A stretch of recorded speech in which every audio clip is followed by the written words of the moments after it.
Amen. All right. All righty. So we're going to do a brief little series here in Sunday school. We'll see how brief it ends up being. You know, who knows? Hopefully there's a lot of good conversation and stuff. But I was thinking about this, and I was thinking about this week, and I remember years ago. I don't remember what it was. You know, when I was a kid, when you watched TV. Does anybody watch TV anymore other than, stuff? Anyway, there was, back in the day, sitcoms. There was the laugh track. It wasn't funny, but, they had recordings of people laughing. So you did. And I don't remember what it was, but there was a Jewish guy who was, on the sitcom who played a very Jewish person. This is a very Jewish person. Until one day he showed up at work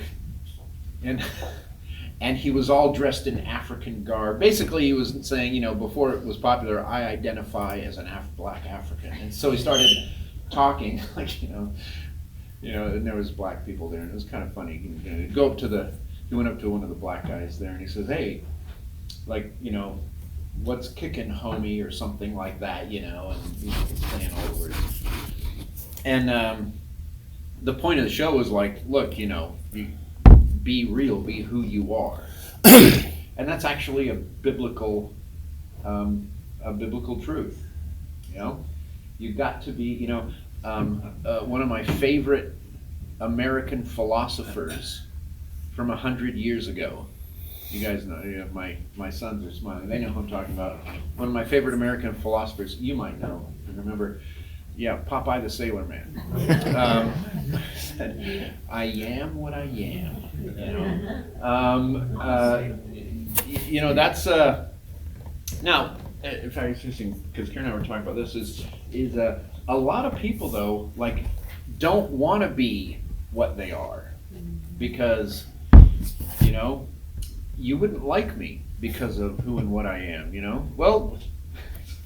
We kind of barely tolerate you already, so no, I'm just kidding. But that's true, it's you don't have to, tell everybody your deepest, darkest secrets, okay? But it's okay to be you. The greatest commandment is to love God, and the second greatest is to love others, okay? And it's really true that if you do that, you're going to be doing everything God wants you to do, because if you love God, you won't sin against Him. And if you love one another, we won't sin against one another. But the fact of the matter is there's no going through the motions with this. I think that it is not an overstatement to say. I think our capacity to love is limited by how real and genuine we are. I want to read some passages here. They're familiar, and the first few are positive, the last couple are negative, but they're oriented toward the same thing, toward this subject. By the way, I titled this "The Real Children of God," not meaning those that really believe and those that don't, the real children of God as they're real as who they are. Romans 12:9 says, let love be genuine, okay? Be real. 1 Timothy 1:5, the aim of our charge is love that issues from a pure heart and a good conscience, meaning a conscience that doesn't convict you that you're doing wrong. Love that issues from a pure heart and a good conscience and a sincere faith. You see that? How love is tied to being real, being genuine. What was that again? 1 Timothy? 1 Timothy 1:5. 1 Peter 1:22. Having purified your souls by your obedience to the truth for a sincere brotherly love, so love one another earnestly from a pure heart. Okay? So, yeah, this is not the, that churchy, kiss you, I love you. Okay, have a nice day. Kind of, that's not what he's describing here. 1 John 3:18, little children, let us not love in word or talk, but in deed and truth. So you can see genuine love, the kind of love that God commanded, love for God and specifically here, love for one another, it must be based out of a genuine, true person. Okay? The other option is fake. The other option is hypocrisy. The first verse was Romans, wasn't it? Romans 12:9, 1 Timothy 1:5, 1 Peter 1:22, and 1 John 3:18. Now, Jesus in the Sermon on the Mount, Matthew chapter 6, verses 1 through 7, Where? Matthew chapter 6, verses 1 through 7. Beware of practicing your righteousness before other people in order to be seen by them, for then you will have no reward from your Father who is in heaven. So it's like this. Beware of practicing your, like we're talking about here, your love, your kindness, your righteousness. And, look at me, Okay? I am, well, I don't want to jump the gun. I don't want to give away too much. Verse 2, thus, when you give to the needy, sound no trumpet before you, as the hypocrites do in the synagogues and in the streets, that they may be praised by others. Truly I say to you, they have received their reward. But when you give to the needy, do not let your left hand know what your right hand is doing, so that your giving may be in secret, and your Father who sees in secret will reward you. It's a genuine thing.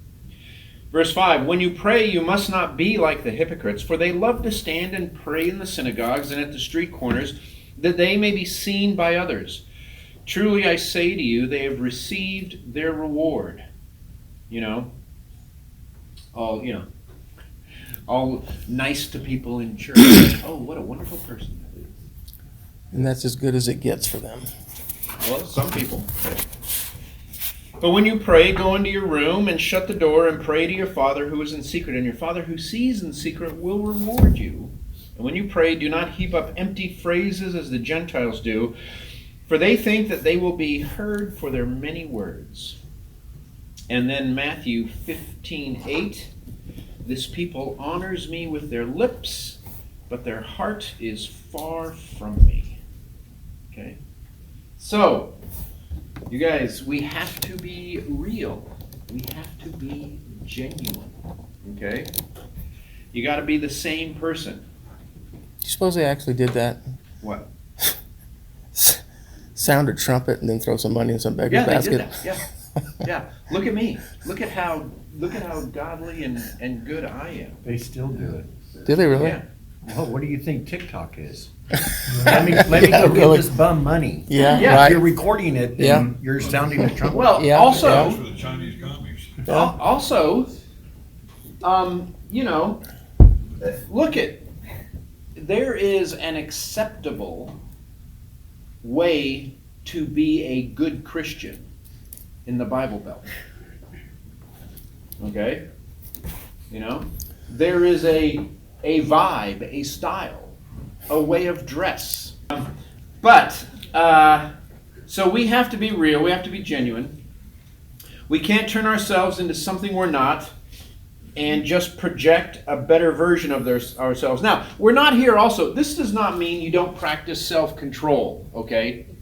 And that you work on, let your speech be seasoned with salt, okay? Somebody who shows up to church or whatever, you meet them, out to lunch, you don't just say, wow, you look terrible. Why didn't you comb your hair before you got here? You can be kind and gentle with someone, all right? We're not talking about that. And also, we must not turn others into who they are not. Okay? All right? Everyone in God's family has to be real, has to be genuine, they have to be who they are. Okay? We can't make others into who they are not. Okay, now, let me do this, all right? John MacArthur is not super Christian. Okay? He's John Piper. R.C. Sproul is, though. R.C. Sproul's dead, but R.C. Sproul, when he was alive, was also not super Christian. Sure. Okay? Neither was Augustine, neither was Calvin, neither was Billy Graham, neither was Charles Spurgeon. Okay? You know, none of these people were. Yeah. This was Christian celebrities. That's like an oxymoron. You know. This also includes Jesus. Okay? There is acceptable cultural church Jesus, and then there's real biblical Jesus. Okay?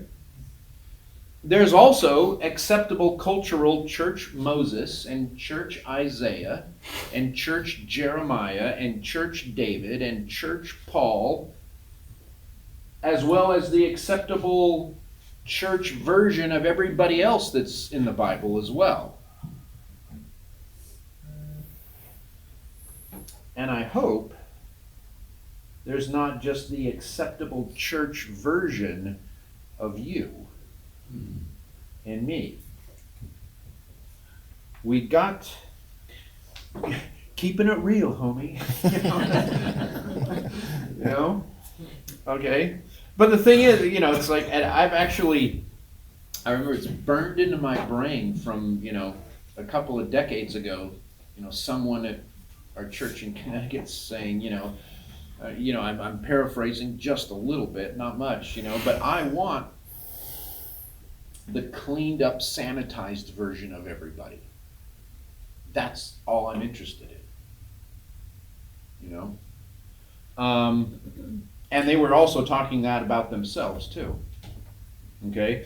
The thing is, though, that there is no love and there is no ministry without reality. There is none. It doesn't happen. There's no growth without reality. There's no personal growth. Good fruit only comes from good soil and good plants.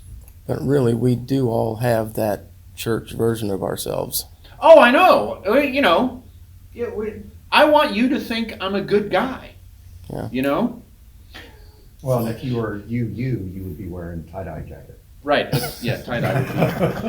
Tie-dye is always an improvement. See? But, no, I mean, but the thing is, that in itself is not necessarily wrong. You know, we want to get along with people. Of course we do. We want to be friends with people. Of course we do. You know, we want to be a better person than we are. There's nothing wrong with these things, and there's nothing wrong with, trying to be a better person. We're not talking about that. Here's another one, Luke 6:43 through 45. No good tree bears bad fruit, nor again does bad tree bear good fruit. For each tree is known by its own fruit. Figs are not gathered from thorn bushes, nor are grapes picked from a bramble bush.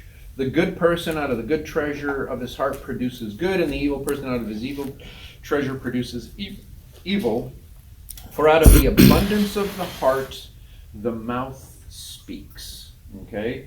Which is what is inside will eventually work its way out. You know? So it's like, but I mean, I don't understand how people have the energy to be someone they're not, or to project someone they're not.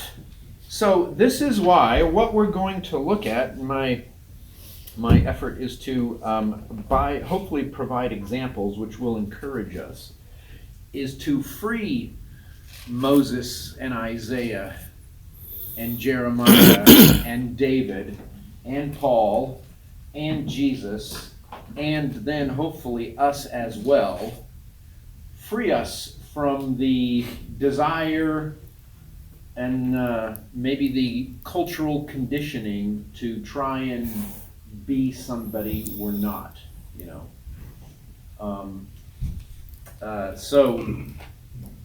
the real Moses. And by the way, what we'll see is, except for Jesus, okay, I'm I'm giving you, I'm showing you the end. Except for Jesus, everybody else is a failure.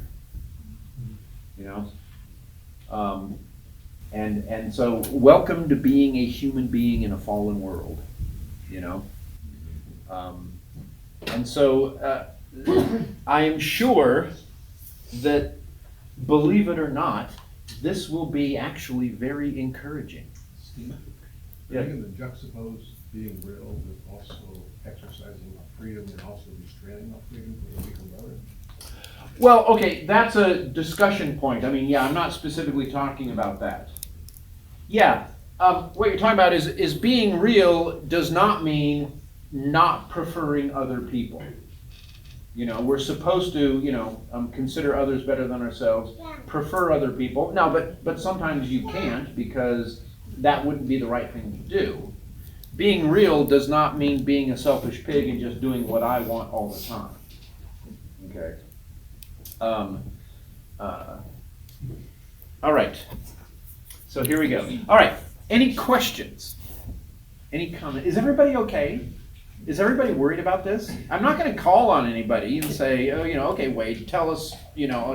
No, I pick on him too much. So eventually you're going to get to once you finish with Jesus, you're going to get to us and start on the real version of Wade and the real version Yeah, of me. no, I'm and not going to do that. That's what I say. And we're not going to have like open mic confession time either. Don't worry. Remember that game show, Watch My Line? And then at the end, they say, would the real person please stand up? Right, yeah. No, we're not going to do that. It's like, you know, because, yeah, this is That just could be fun, an though. encouragement. Because you guys, also, you know, the way, you know, to live life, this is freeing actually.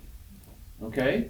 I want you to be, you know, comfortable with who you are before God, knowing, yes, we all need to grow. I don't, by this same day, you know, by this day next year, I don't want to be the same person. I want to be, you know, more Christ-like. You know, of course we're going, but, you know, Papa, I am what I am. Right now, this is who and what I am. So it's like, okay, live it, you know, be you. And that is exactly what all these people in the Bible have done as well. Okay? They were themselves. You know? The pressure and the slavery of acceptable culture is a hindrance to righteousness, not an aid. Okay? Because also it's like this, God has gifted you, God made you and has gifted you who you are with your personality and your abilities and your knowledge and what you have, the tools that God has provided you with, who you are. Guess what? Who you genuinely really are is good enough to minister and to glorify God.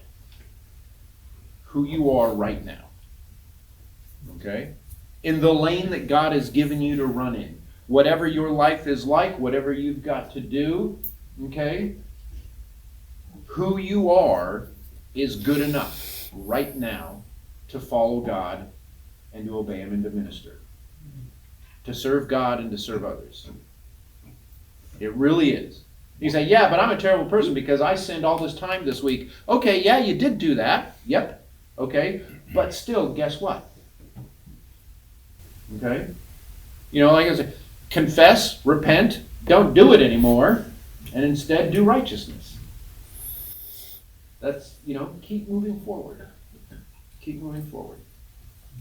So, Moses, here we go.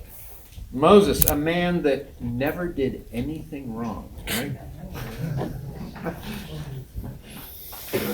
I mean, we all know good church Moses, right? The little baby, you know, in the little reed basket, given up by his mom, you know, his mom, you know, ignored, you know, the command to kill the babies, and rescued by Pharaoh's daughter, and then, you know, his mother was able to nurse him, you know, and so was there when he was growing up. He grew up in Pharaoh's house. He was a leader in Egypt. He was, you know, the top of the top in Egypt. Then he goes off and is 40 years in the wilderness, and he serves his father-in-law as a shepherd in the wilderness. He's faithful, and doesn't complain. He went from the in this world, the top of the top to the bottom of the bottom, But he was doing what, God wanted him to do. He met with God personally and spoke with God personally. God gave him the 10 Commandments. He punished the Israelites for their idolatry and the golden calf. He wrote the Pentateuch, Genesis, Exodus, Leviticus, Numbers, and Deuteronomy. Okay, Moses was big time, right? Obviously, God used that guy, Moses, because Moses was such a good guy and never did anything wrong. So God said, guess what? I'll use you, and that'll be it, right? No. Right? Also, during his lifetime, he murdered an Egyptian in retaliation for murdering a Jewish person.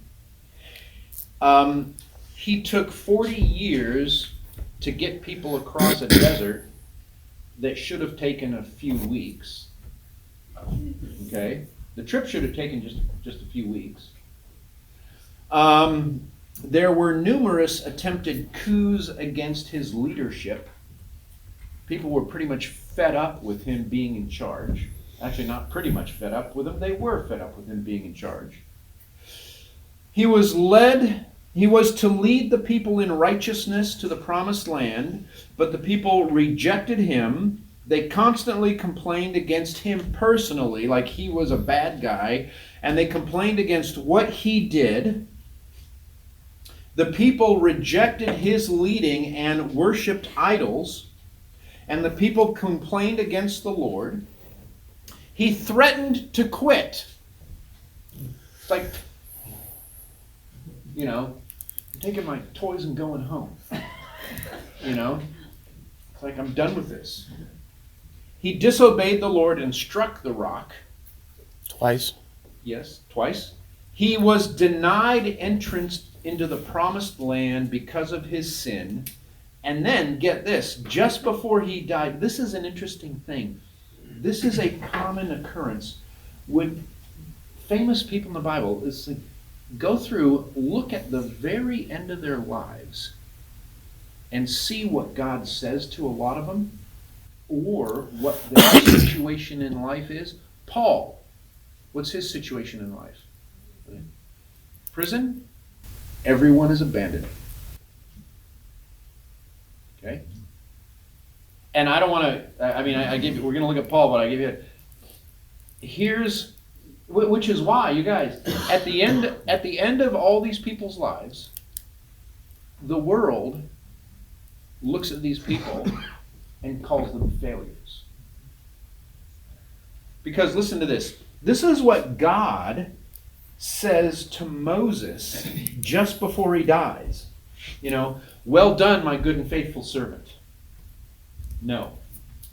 Hey, it was a little rocky for a little while, Moses. You disobeyed me, and you didn't, do the best job keeping the people in line. But hey, at least you got them this far. Don't worry, Joshua will finish it off and get them into the land. We'll take care of it. No.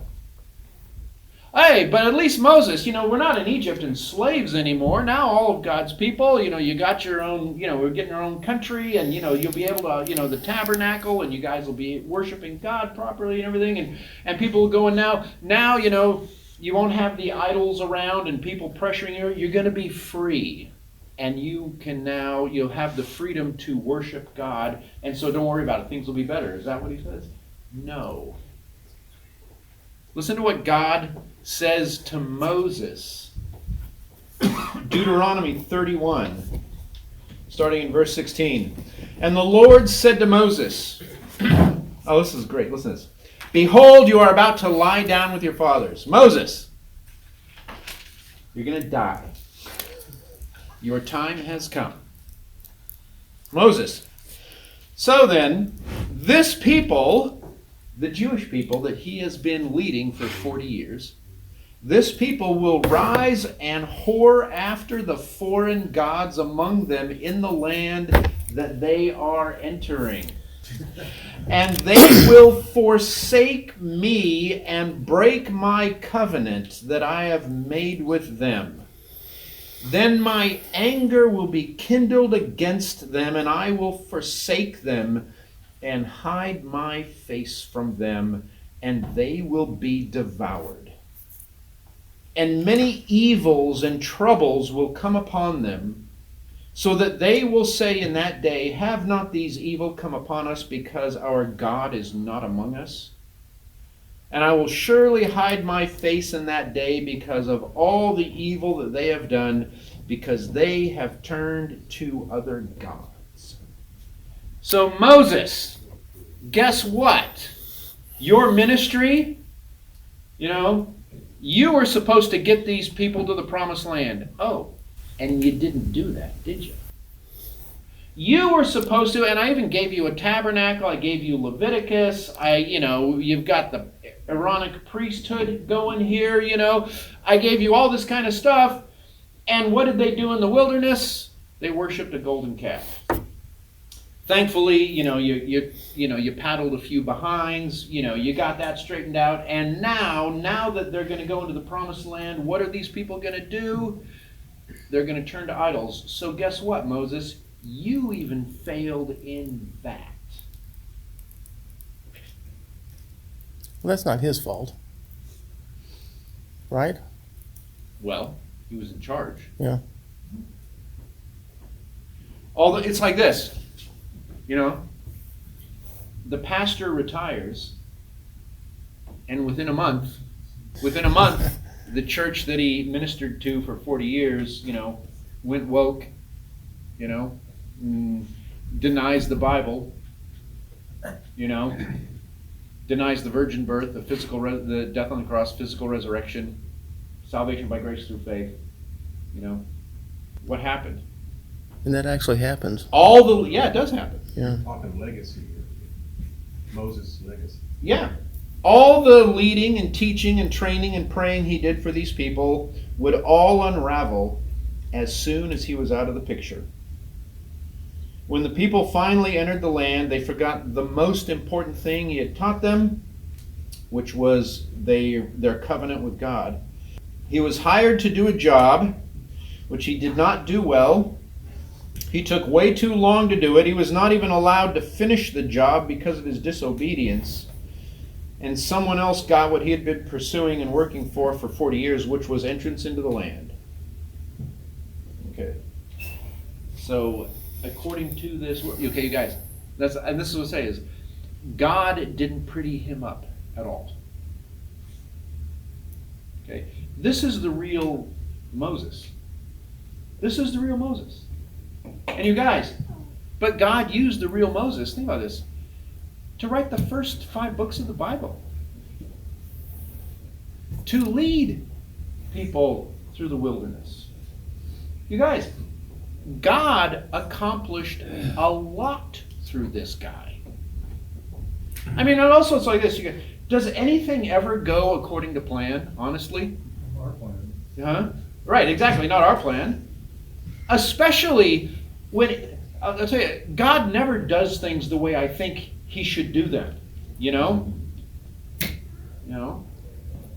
And things, it's like almost everything we touch blows up in our face most of the time. All things work together for the good of those who believe. Yes. Okay? You guys, so it's like this. God doesn't need you to be super Christian. God doesn't need fake you. He doesn't. The church doesn't need church Moses. The church needs real Moses. The church still needs real us. And it's okay. It's okay. All right? You can just be you. Just, it's not a problem. We'll still love you. Okay. All right, let's pray.